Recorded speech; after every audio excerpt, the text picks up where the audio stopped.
Hello and welcome to the Kingdom Says podcast. I am not your normal normal host Garrett. I am Kyle, and just with Tom today, we are going to be bringing you a Buffalo Bills recap.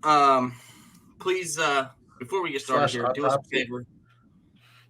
Before we get started, do us a favor. Give us a like on whatever platform you're listening on. Go over to that platform and give us a subscribe if you haven't. Head over to the other platforms maybe you don't listen to us on yet or don't listen to us on at all. Please do that there too if you could. But definitely go check out the YouTube channel. There's going to be a lot of stuff coming out for you guys on the YouTube side of things. We're really trying to get the YouTube side going more because it allows us to interact with you guys more, do some more things from a live perspective, which will be coming soon. So just want to throw that out there. Do that. This episode may be a little much. If you have kids around or people that are sensitive to aggressive things and frustrations, Listening in the office or around elderly people. I wouldn't put it on the speakers necessarily. Turn off your Bluetooth, folks. It's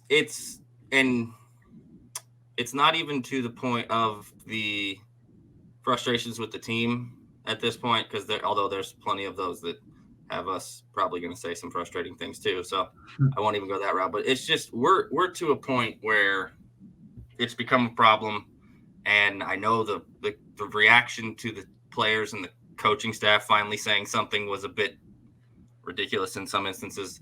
We'll talk about all that. There was a lot to this game. It was a big game. It mattered a lot. Chiefs came out on the bottom end of this one again. There are several reasons. It's just another frustrating performance on another big game. So they've had some opportunities this year. Now they've gotten some favors done for them because some other teams lost and some other things happened. But they've got to figure some stuff out, and they really need to get right over these next few weeks. And we'll get into the Patriots and stuff more later. But for now, Tom, how are you doing, and how are you feeling with the Bills game? Just kind of give us an overview. Independent. I know those are two separate questions. How are you doing? First, and then how is it?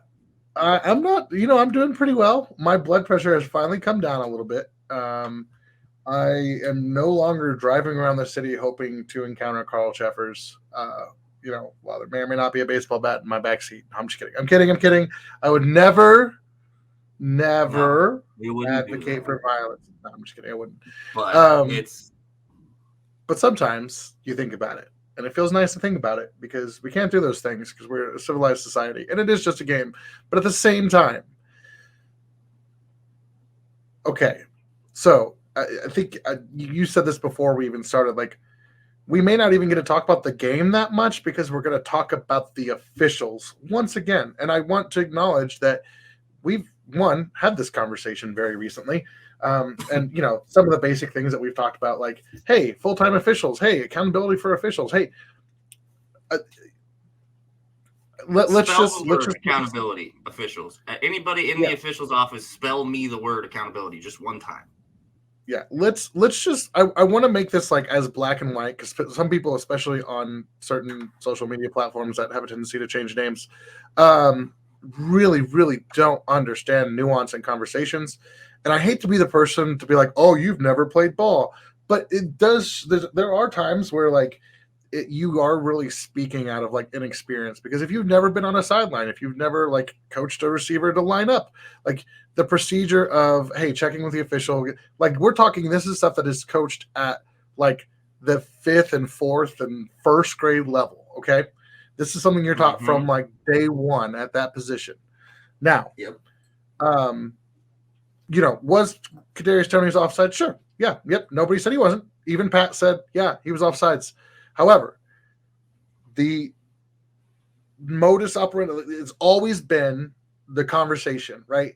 A warning. And then people are like, oh, well, the defense doesn't get it's a completely different thing, right? There have been. And yes, they sometimes do give the defensive linemen warnings, even on lining up. Do. If the crown of your head is sticking out just a little too far once or twice, they're typically not going to hit you with the flag the first time. They'll typically say, "Hey, you're leaning just a bit." it's also different because the defensive lineman can jump off sides and get back, and it's fine, right? As long as it doesn't cause anything to happen. If a offensive player moves after getting set, it's a false start. So those are not a one-to-one. We're talking apples and oranges there, right? It's not as simple as going, oh well, defensive. That's not. We're talking different expectations, different systems. So I know that they're technically the same penalty, but it's again not demonstrate that you don't understand the nuance of the game. And here's the other thing. This all happens very quickly, right? We're talking, I watched a video of Tony lining up. It was, less than 16 seconds from the time he held his hand up and just to the snap. So it happens fast. So most of you couldn't get off your couch and make it to the bathroom to piss in 16 seconds. So before we start going, oh, well, he should have done this, he should have done that. It's happening really fast. Dan Orlovsky made the most crucial point in this conversation, right? Mm-hmm. It's not that the penalty shouldn't have been called. It's not that he wasn't offsides. It's that if they were going to call that penalty, they should have called it, I don't know, in the first quarter or the other times or the third quarter or any other time before the last minute of the game on a deciding go-ahead score. Yeah, any other time. And you know what? If he continued to do it, sure, call it then too. But if he continues to do it, keep throwing the flag for it. Yeah, but so okay. Here's the problem with NFL officiating, right? It's not that they got the call wrong; it's that it's not consistent. And here's the example. I've been thinking about this all week. This is that's the word. That is the entire problem from front to back, from start to finish. With their officiating play, and it's not just it's from on field to the fines to the suspensions to the handling of certain cases to their it is prevalent from top to bottom that they are not consistent with what they do. That's the problem. How Von Miller is playing in this game and Justin Ross has been suspended for a misdemeanor, But we're gonna let the legal system play out. But we're not getting into that. That's also it's just consistency. But that's it. It's not even to go down that road. But it's the same thought. It's right there because accusation, police report, accusation, police report, turned himself in, was it all is there are pieces of that are exactly the same, and the public information is exactly the same. Correct. So how is the situation handled so differently? Yeah. But here we are. So, but again, to the on-field point and to your point, consistency. Go ahead. So this is what I've been thinking about all week with this because I'm going to overlap work and so for people who aren't familiar with my personal career, I work with kids with mental health disorders. I work with families and that kind of thing to help them, work together better, to function better. One of the activities that I do with families is a card game, and this card game is called Mao. Now, if you're not familiar with the card game Mao, the first thing I can tell you is that I can't tell you any of the rules of this card game.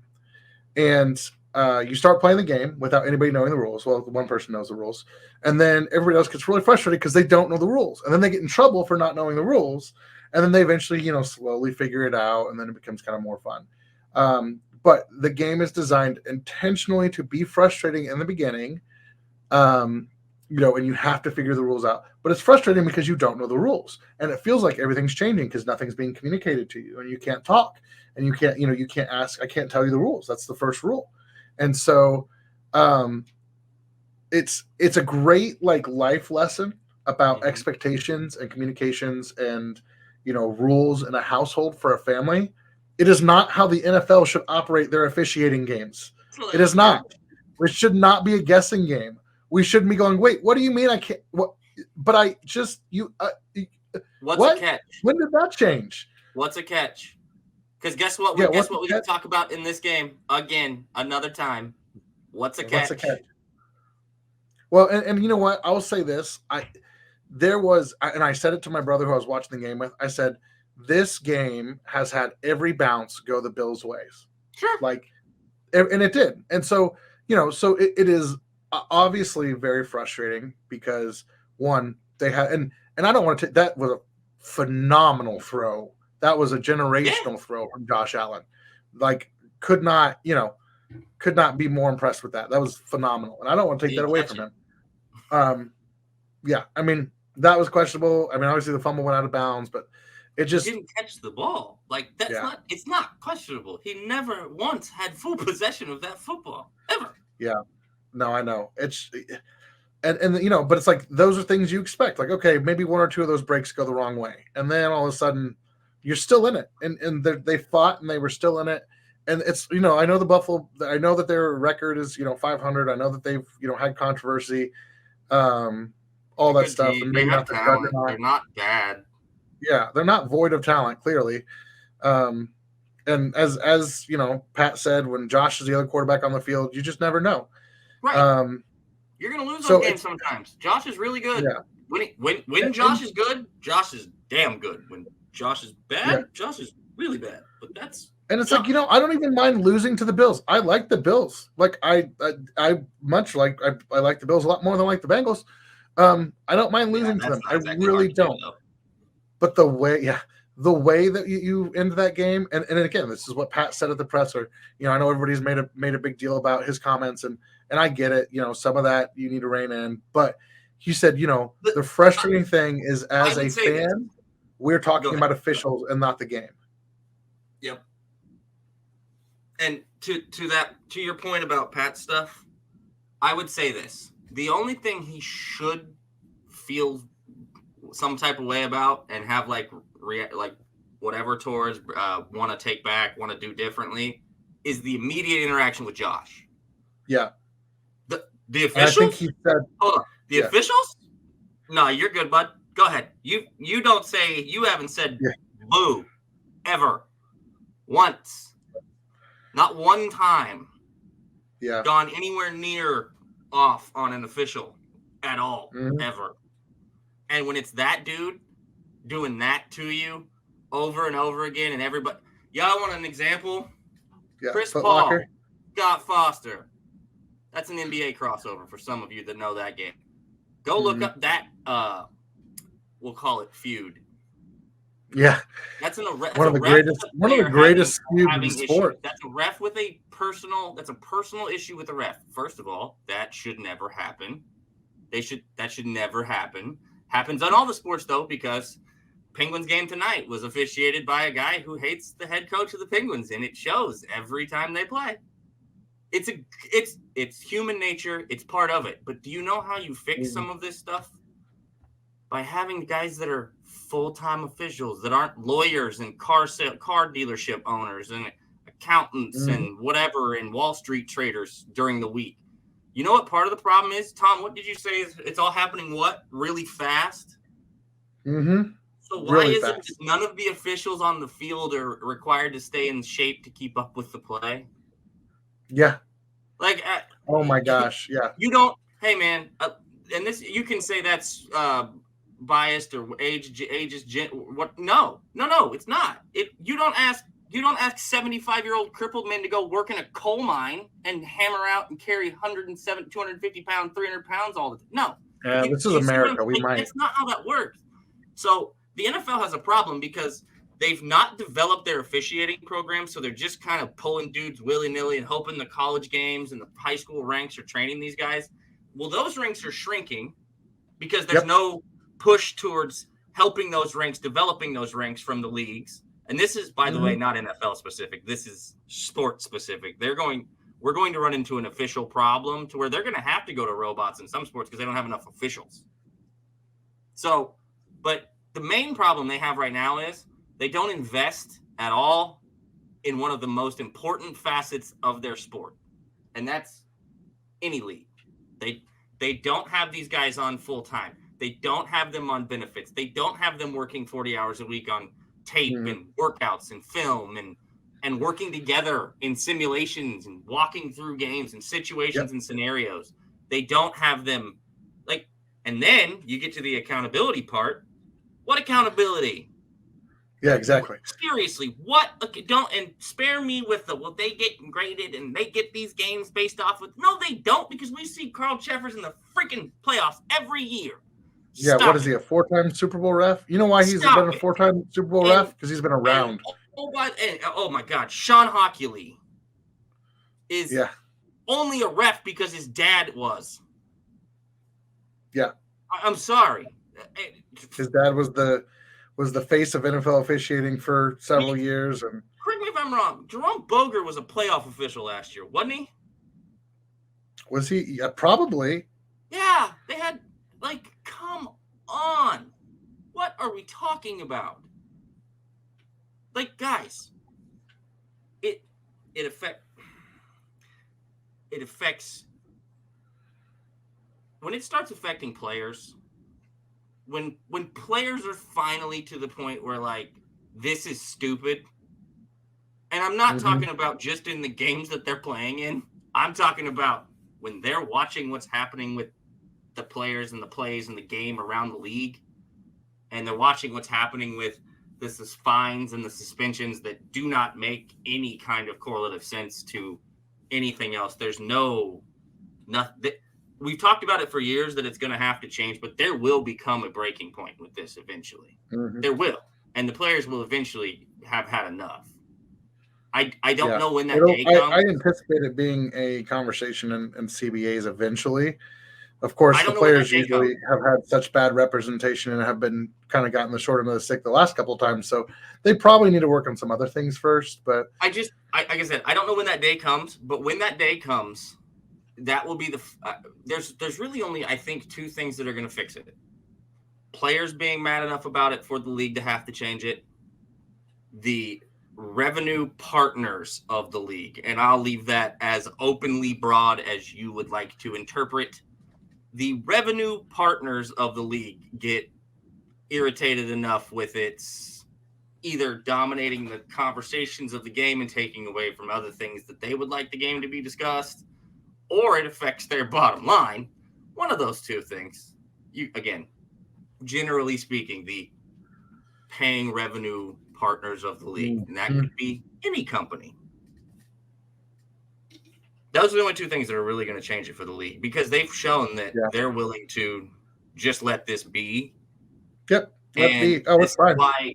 This is why we get frustrated, and I really don't want to do this anymore this year. So if we really have to do this more this year, guys, I'm probably going to give you very little on the subject of it because it's just not worth the effort anymore. But I'm tired of having this conversation, and I'm tired of having it about every game I watch. I watch basically every football game that's on. I watch most of the games. And if you'll go through my feed and you'll go through my list, I don't complain about the officiating in just the Chiefs games. I don't complain about the officiating in just the ones to the team that it's constantly glaring. And it's not just the Chiefs exclusive. And you know what? To a lot of the other fans, and I'll just say this, the Chiefs have benefited, not very much this season, but historically, this has been a problem longer than just this season. And the Chiefs have been on both sides of it. Every team has been on both sides of it, right? Oh, yeah. It's just the fact that it's constantly happening, in prime time, being in big, gigantic, game-changing moments. Yeah. And you can go back, and maybe it was happening 30, 35 years ago, but we couldn't go back, and everybody couldn't go back and rewind the tape, and everybody and their mother could look at it and go, well, that looks just like that, and they called that, but not that. Yeah, now we all got to go.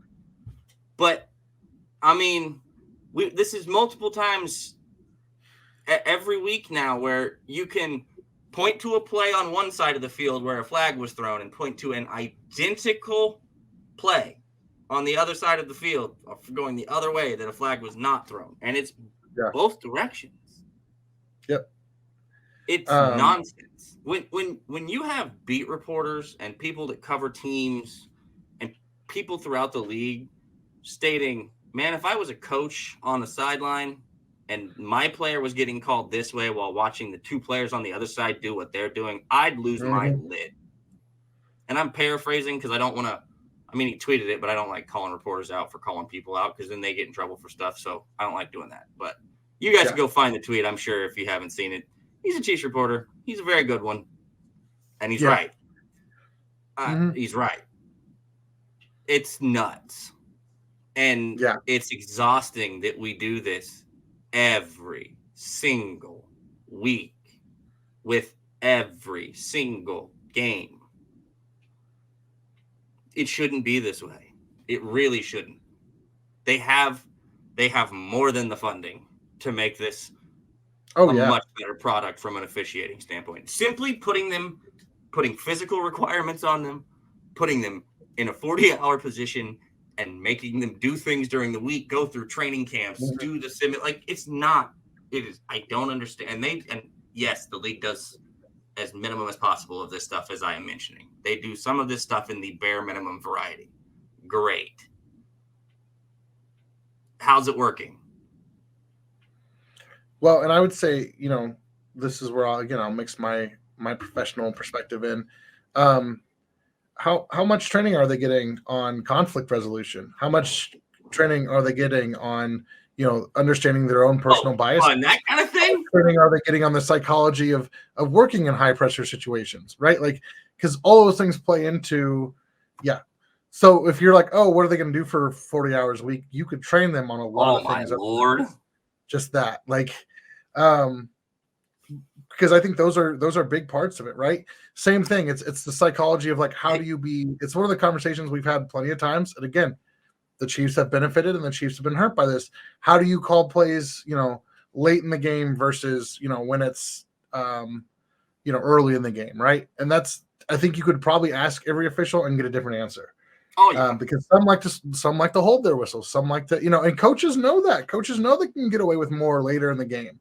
The Legion of Boom in Seattle, one of the reasons, and New England did this too, one of the reasons they were so good at defense for so long is because they would hold the crap out of receivers and they would dare the officials to call penalties back to back to back to back to back, because they knew psychologically, and they knew from the standpoint of, like, business and all that, the NFL is not going to be happy if the whole game is just 20 holding penalties. So, well, we don't think until they turn around and turn every primetime game into how many flags can my officials throw to how many times they can talk on a mic on national television in the night. Yeah, I mean, so there's that, but that was part of their strategy. I remember that being a conversation. Oh yeah. Bill Belichick had done it. Pete Carroll did it. Like, it's not, and it is. There's a very specific, like, psychology to it. It's like, you know what? They're not going to throw, 24 flags for the same penalty on TV. We'll ride out 3 or 4. We'll get it, and then later on in the game we can hold in a big moment and it'll be okay. So, well, and to that same note though, and it's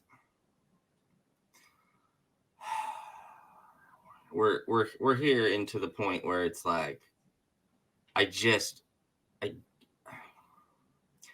it's beyond frustrating, because we should be spending time talking about what was a game between two very good football teams that was a lot of fun and probably has, if consistently officiated from front to back, that game is probably drastically different with far more points in it. And I'd be willing to say that comfortably.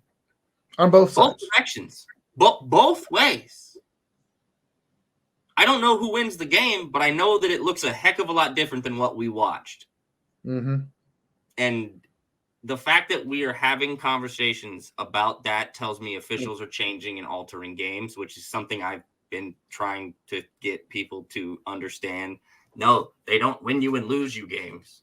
Mistakes and ball bounces and all the stuff that takes place through a game do win and lose you a game. However, they do alter and make drastic changes to games, especially in large and sometimes it's not even in what again, it's back to the why is holding somebody in a crucial situation in the fourth quarter a problem, and holding somebody on that exact same play, on that exact same route, on that exact same yard marker on the field in a game with a different score and a different time on the clock earlier in the game, call it second quarter, is not called, and it's no big deal. Why? Yeah.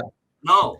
That you went to it earlier, changing the rules in the middle of the game really does. To it earlier with here's the psychology of, if you had a bunch of people where you were playing a game and you don't know the rules. Well, when you don't know what they're going to call because it's never the same, you can and here's the other thing, guys.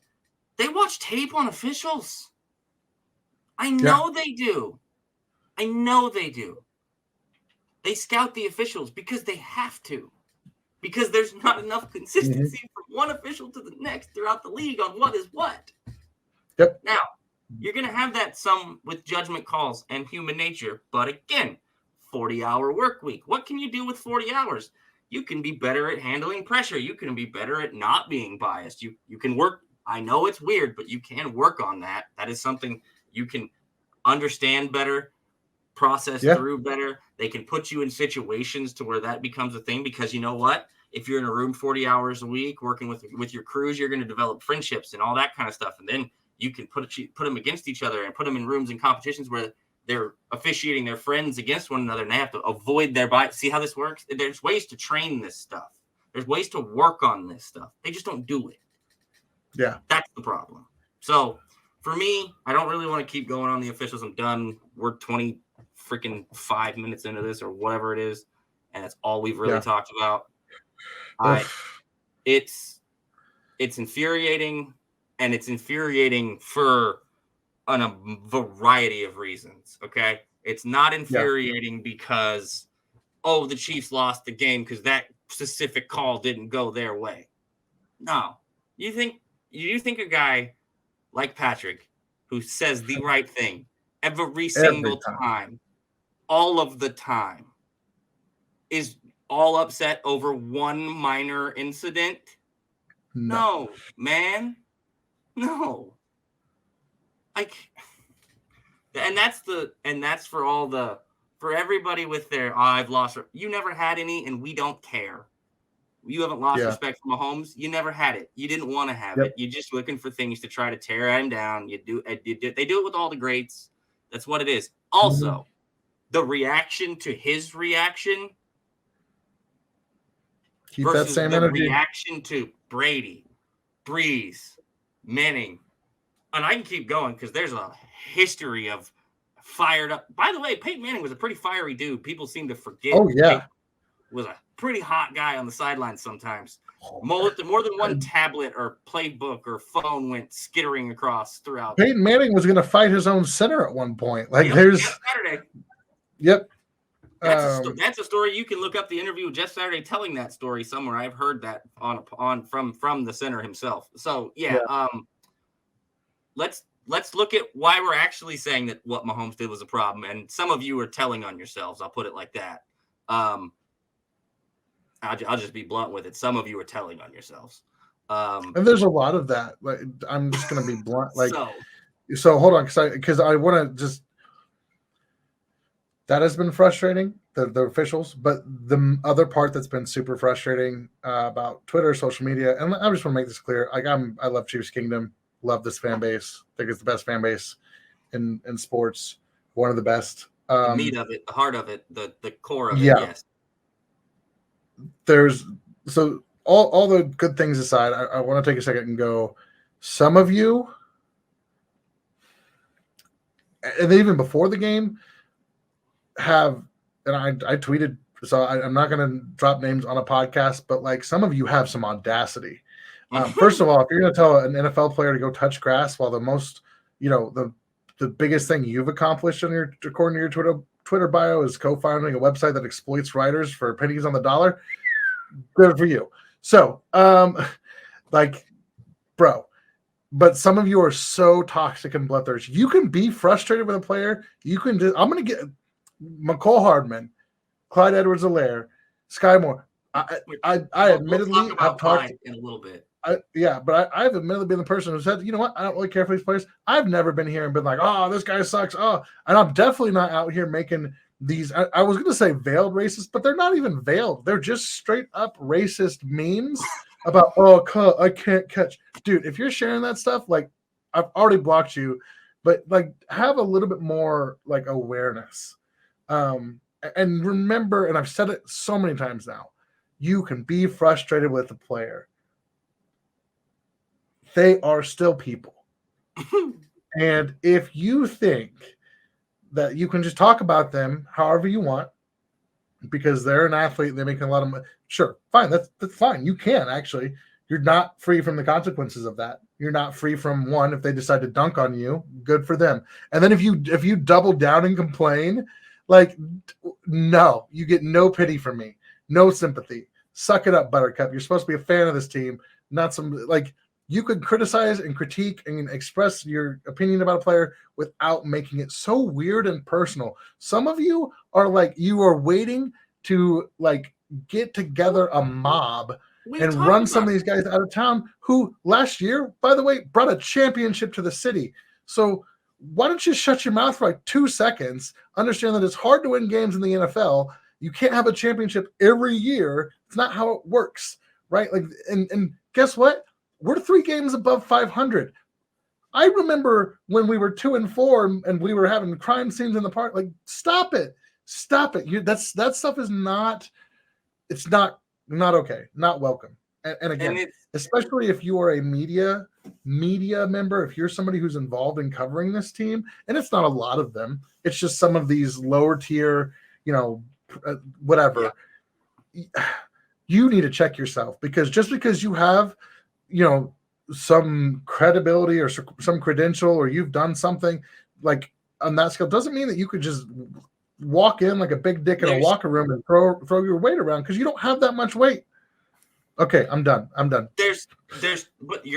So I won't go too much deeper, but to that exact point, because that's the other part I wanted to touch on.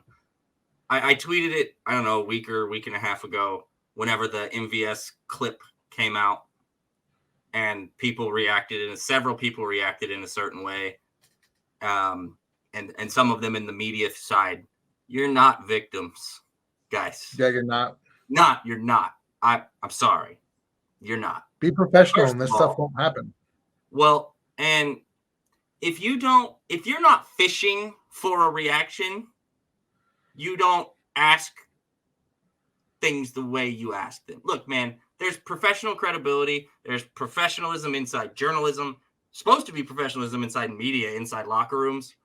And if you're going to come in there with things that are whack, for the lack of, I think I might be kind of quoting the individual that responded to that.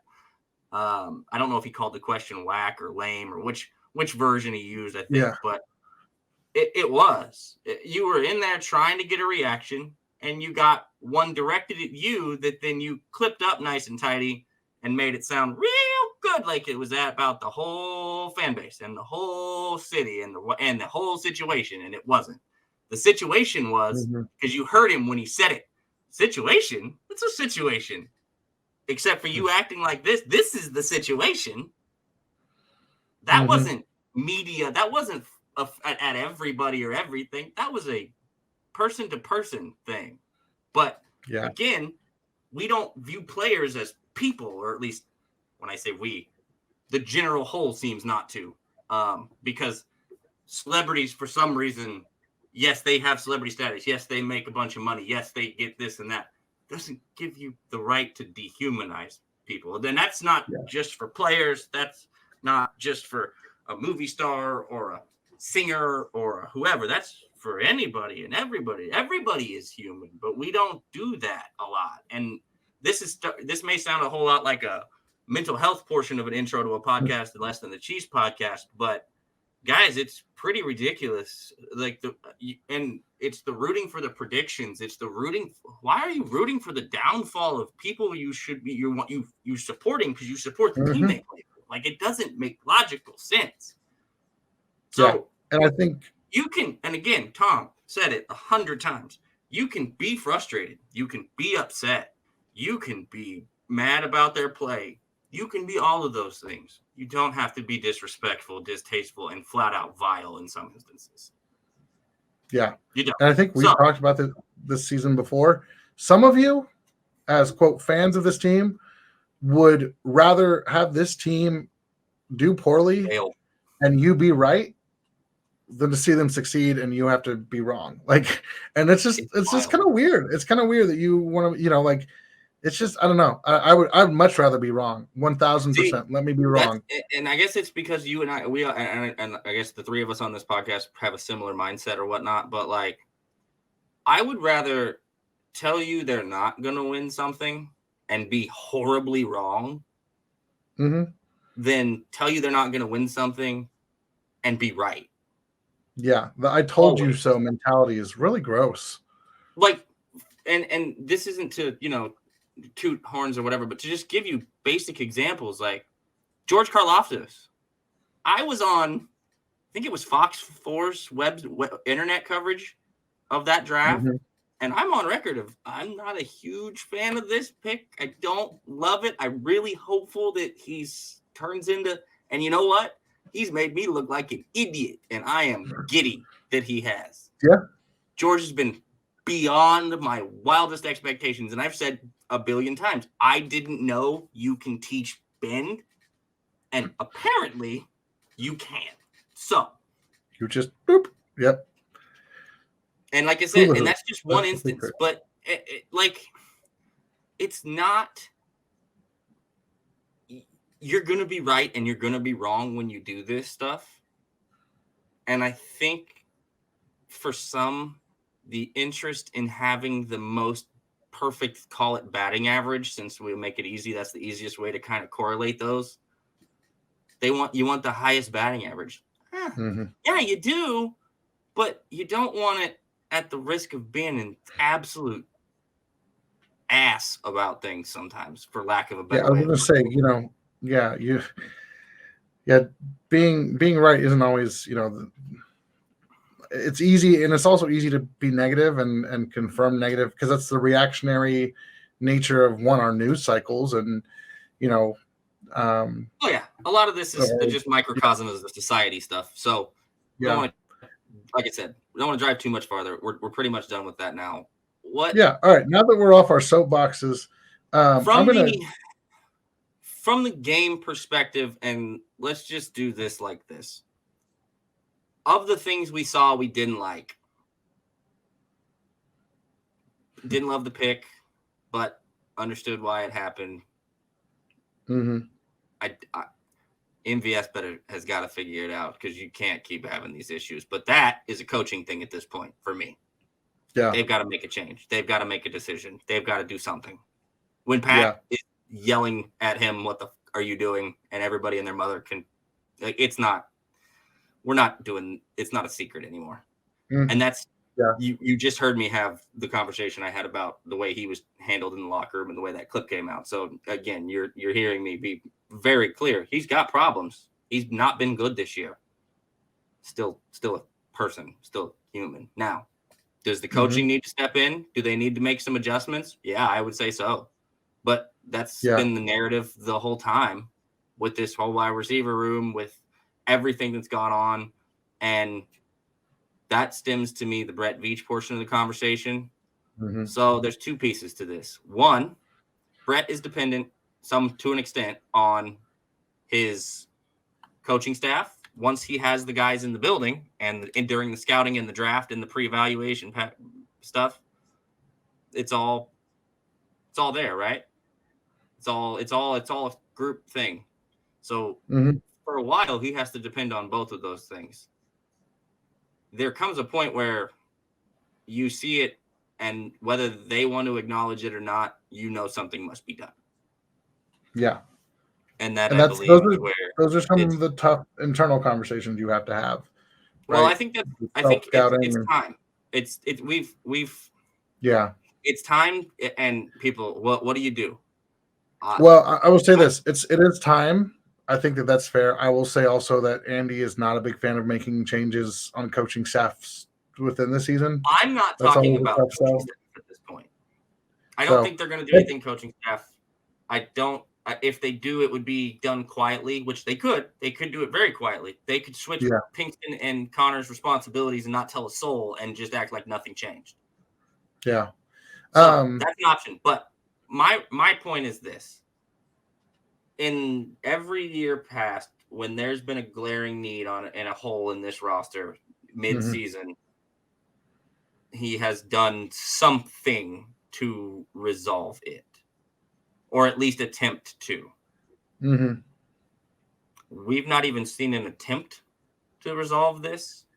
It's been an allow it to roll. And now hold on. So here's my thing. We've talked and talked ad nauseum about how they're better with 2 and 3 tight ends on the field. They just are. You need to go make a play for Zach Ertz. Go ask Zach, hey, how about you come hang out with Travis? You come be with Andy. Yeah. Come chill. And I don't. It's the best name that I've heard so far of all the names that I've seen that aren't playing the sport at this moment. Just because it came up from Kay Adams' interview doesn't make it any less better than because of he's the best option that you could pick up and drop into an offense and him understand it. Yeah. He spent years with Andy. Concepts aren't that different. If there's still any gas in that tank, and I mean any, if you got somebody running wind sprints, and if you ask me if it's MVS or Deshaun Jackson, what the safeties are going to do,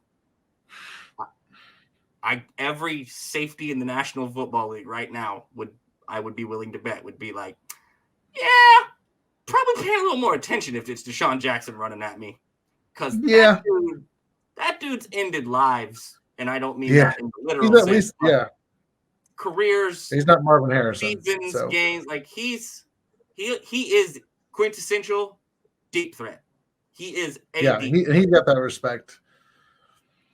So if you want to do something, if you want to make a movement, you call Zach, you call Deshaun, and you make room because there's plenty of it to be made at this point. You put them on the practice. You cut somebody to go to the practice squad. Who's claiming some of these guys? Yeah. I will say, I know one of the things, the big criticisms is, talking about players. Oh, well, they could have done this. They could have done that. I will remind you once again, they were anticipating a Chris Jones extension. He decided to go to Craigslist to find his representation. They held the whole thing up. So they had no cap room. They had to restructure Joe Tooney just to get under the cap for, the franchise tag. And then they had to repay Pat Mahomes. They had to sign a left tackle.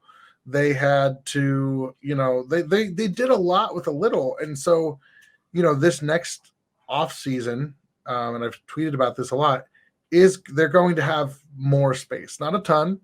And they have to keep some of their guys, right? And that's the other thing is, maybe you go out and you go grab DeAndre Hopkins, but that might mean that you don't get a chance to keep L'Jarius Sneed.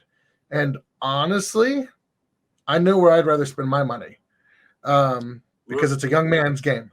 Father time is undefeated. So some of that is the projection of, hey, down the line, how much are we, how much do we need? What do we need for this position? What do we need to keep our guys?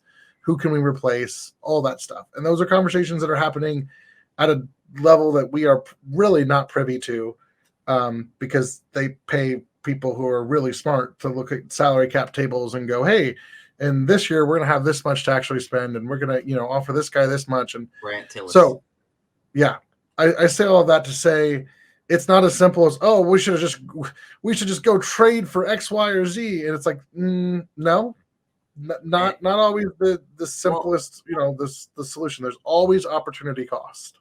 To your point, and this is where I think when we talked about the Chris Jones scenario all through the offseason and all the way up to its resolution and when it took place, and for those not watching on the YouTube channel that I mentioned earlier, that was some air quotes for you guys on the resolution portion. The effect wasn't week 1 or week 2 or how's he going to play. The effect was on the roster building. And I don't think we talked about it enough or recognized how much of a factor that was going to be, because they were anticipating, as Tom mentioned, that they were going to have considerably more time and more money and more room to work with. So they have that curveball, and that's okay though. That's the part that changed. I think that's when we look back on this year and say what was one of the main factors and kind of how a lot of this played out. That's a big chunk of it. Yeah. Something to consider for the future. So Yeah.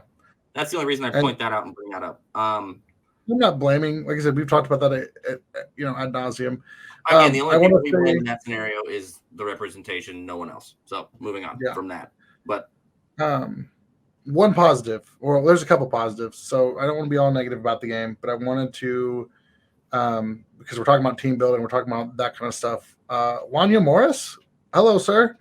I know he had, I think, a couple of snaps that were a little rough, but he was also playing against a really good pass rushing set in AJ Epinesa, Von Miller, and I forget. We talked about that. Like, they're deep at that defensive 4 end. guys. So yeah. So yeah, for a third round rookie, you didn't really notice him a whole lot, and that was good. That's a really good thing to say about a third round rookie tackle. I did notice him a couple times putting dudes in the dirt in the run game, and I'm holding out hope that continues to be a positive spot for this team, because that takes off one of their biggest needs off the board for this upcoming offseason, and it's going to save them a ton of money in theory. They don't have to go out and go find a vet. Yes. They've got their tackles locked in for the first time. It's been a couple years since legitimate left tackle. That's huge. That's a steal. But it's been a couple years since Pats had the same left and right tackle, starting, I think is probably, yeah. So it's been a while. Yeah, it's been a while. So let's try to, focus on some of the positives that might come from that team building perspective. And like I said, that's huge from a cap space and draft capital perspective. So and Shamari Connor got his first pick. Shamari has also looked really good, which could be insane read. Yeah. Oh, it was beautiful. That's a crazy play diagnosis from a first-year rookie. It just is. Yeah. And it's learning from something that he had an issue with, I believe, the week prior, where he got burnt on something instead. They've done really well with this. The defense is fantastic. There's a lot of questions, and we know that on what to pay people. You saw Nick Bolton back. You also saw when Jack came in for Nick, crucial situation. It bit us a little because it's not the same as Drew. That hurts. It stinks. Stinks not having Nick full health 100% to where you could just leave him out there. There's a lot of factors there. I was super impressed with Clyde and his performance. Yeah. If they play call for him correctly, which we've said for a long time, he can be serviceable. I just don't understand why they don't do it more often when they do use him, when he's not the lead guy. But when he is the lead guy and they play and they game plan for him correctly, he does well. And it's not a coincidence. It's using him properly. We've talked about it for a long time. So I had lots of takeaways about the actual game, as far as their adjustments. You can see them taking place. They're just not taking place as fast as you want them to, and I don't think as fast as they want them to. Yeah, you can see the steps, you can see the progress, but you can also clearly see the frustrations, because they're not oblivious to what's going on around them. They know they should probably have a 3-game lead or be at least a game up on Baltimore. They've let a couple that they should have won get away for sure. So yeah, there's frustrations. There's this also saying, but there's also a lot of accountability. There's a lot of leadership in that locker room. Mm-hmm. They have a right. They have, like we talked about it earlier. I did earlier. They have a chance to get right over the next few weeks. They have a chance to figure some things out, put some things together, string some momentum together, and be hot at the right time at the right spot heading into the playoffs. That's all you want in the NFL. Yep. And gotta have a puncher's chance, and you've always got that with Pat Mahomes once you get to the playoffs. And so, with that in mind, of all the conversations, like I said, I just want to see. I want to see Brett finally do something, because I don't care if it's one of those moves. I don't care if it's both. I don't care if it's a different acquisition or an attempt. I don't know if what the situation is going to look like with Justin Ross. Nobody does. Wouldn't hold your breath on that. Nobody should hold their breath on that. Not going to be the savior. They've got. It's time. If it's available, it's time to go do something. And there may not be anything available. And if that's the case, great. Then that means you've got to figure it out in house. I know we've been saying that. I know they've been saying that. It's put up or shut up time. Yeah. So that's all I've really got on the Bills game. They lost.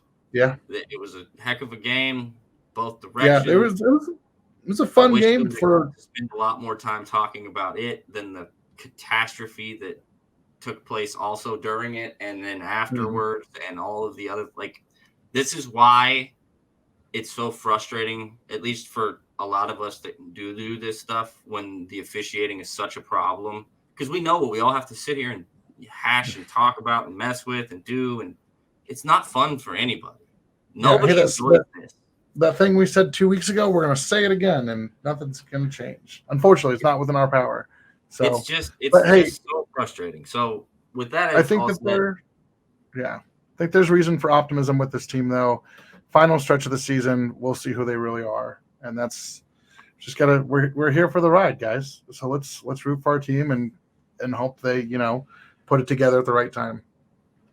Like I said, you can see flashes, which you've seen flashes most of the year. You can see them starting to put things together. They're starting to put more things together. So there's optimism. There's positivity, and we could do with some more of that around this franchise right now.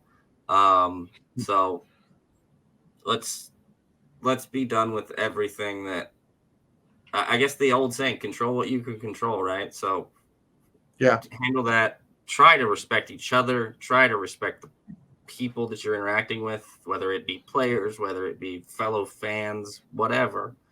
Just enjoy what you're getting to watch and have fun with it, because at the other end of this, it could be a heck of a lot worse. So, and that's what Tom, I think, mentioned earlier. We've seen a lot darker days if you've been around this franchise a while.